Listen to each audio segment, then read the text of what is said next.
la mia prima volta al Teatro Goldoni e mi sento di consigliarlo perché è un mondo bellissimo. Avevo già visto degli spettacoli, però vederlo a Venezia e vederlo comunque in questo teatro carico di storia è un'emozione bellissima. Oltretutto il Novi Ballet, che non avevo mai visto dal vivo, è strepitoso. Sono veramente emozionata e sicuramente è una cosa che ripeterò e che rifarò molto volentieri. Sono veramente felice perché è una...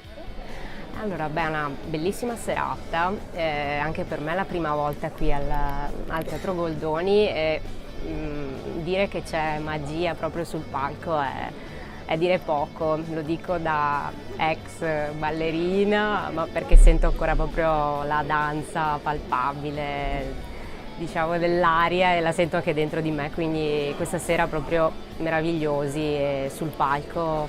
Noi siamo proprio ad 1 metro dal palco, quindi è stupendo, meraviglioso. Senza dubbio anche stare in platea ha il suo fascino perché è un teatro meraviglioso veramente. E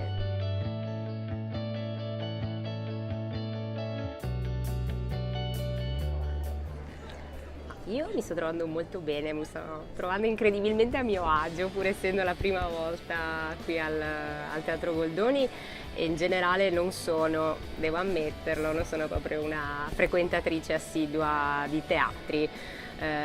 Ci sono stata qualche volta per altre occasioni, però ecco, non è esattamente un posto dove vado abitualmente, ma alla fine c'è un'atmosfera così proprio intensa, ecco, direi così, che ti fa entrare immediatamente in contatto con quello che stai vedendo e lo dico non solo perché siamo, ribadisco, ad 1 metro dal palco, ma proprio perché è palpabile, si vede.